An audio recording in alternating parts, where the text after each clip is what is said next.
Okay, so welcome back everybody. So I've gone ahead and opened all of the cells for pre-processing in EDA. If you're walking through this with me, this is what yours should look like now.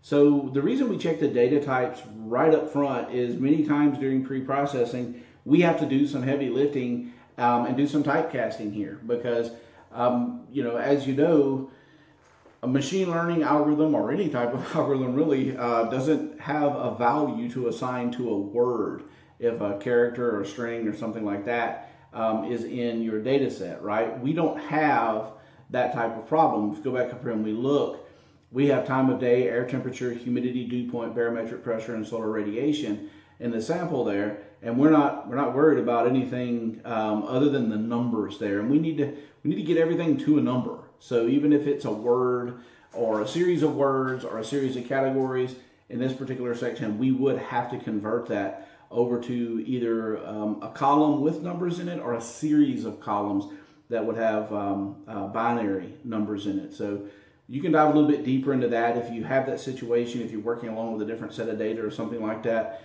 You can dive into label encoding and one-hot encoding. There's two different ways to convert strings and characters over to something that's useful for modeling. We don't have that. Everything we have is in a numeric format. Doesn't matter right now whether it's ints or floats.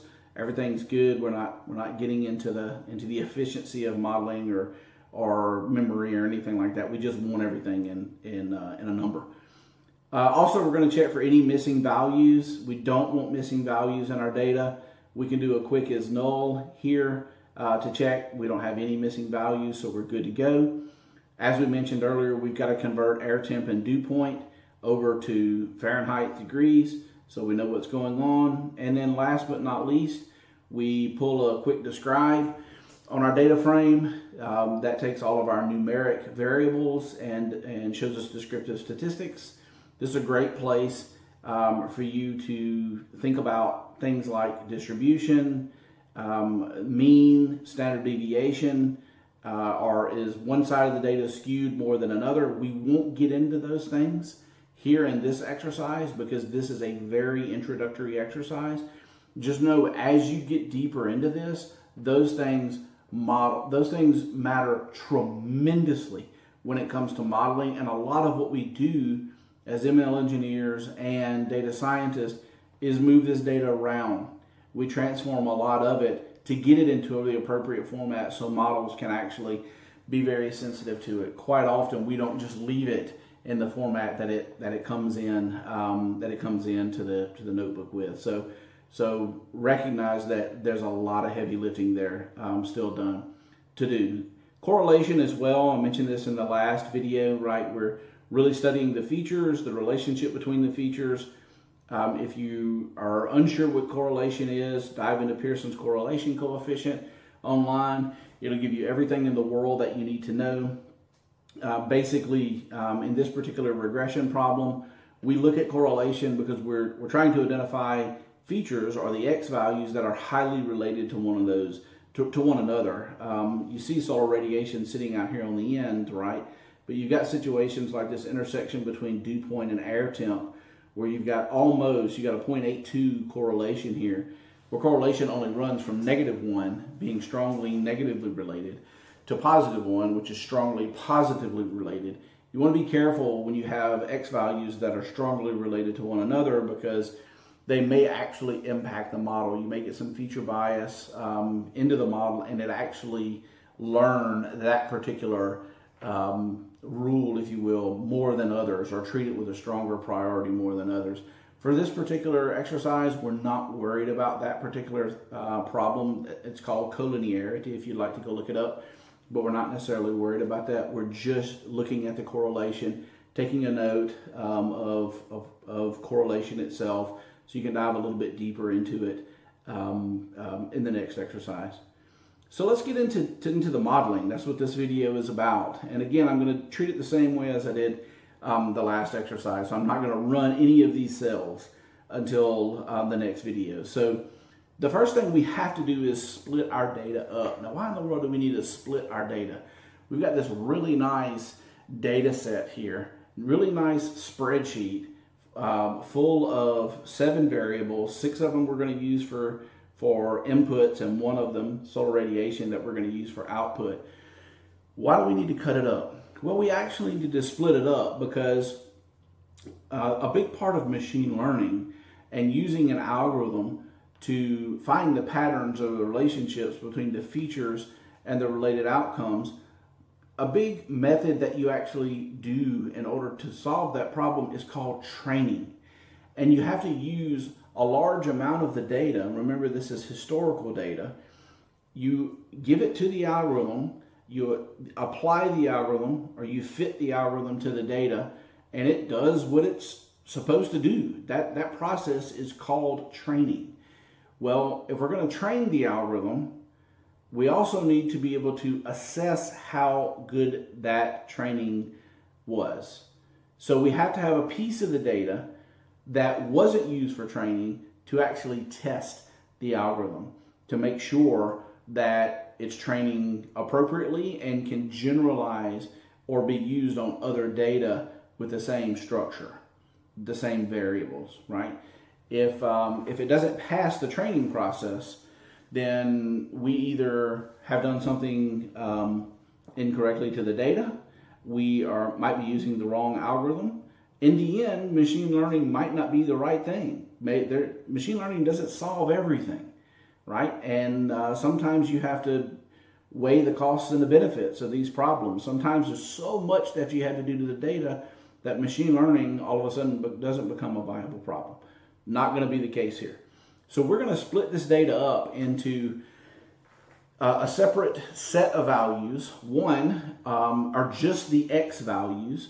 We've identified those. We can go actually up here. Just the X values are time of day, air temperature, humidity, dew point, and barometric pressure. We're going to just use those for training.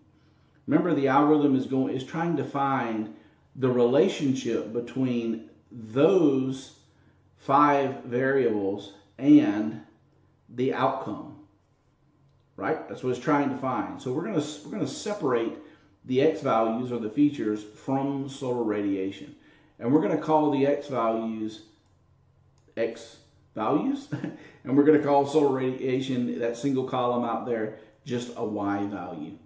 And something I like to do from time to time is just do a quick, just run a quick head on my data just to make sure that it came out right and that my slicing has selected what I want it to. You don't want to, as a newbie, what you'll wind up doing is you'll accidentally slice too much and you'll stick your outcome into your training data. And you'll train a perfect model every time because your outcome and your training and your features are sitting in the actual X values together. So it's always good to kind of prove this out and take a look at it. So the training process comes in like this. We're just going to use this neat method called train test split. This is a function that is in scikit-learn. We're going to pass our X inputs and our Y output to it. We want a test size of 30%, which will give us 70% of the data for training.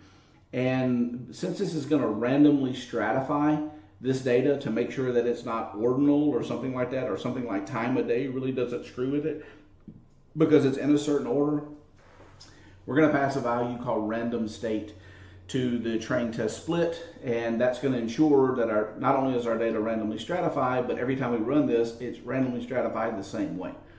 The outcome of that is actually 4 variables. 2 that we're going to use for training.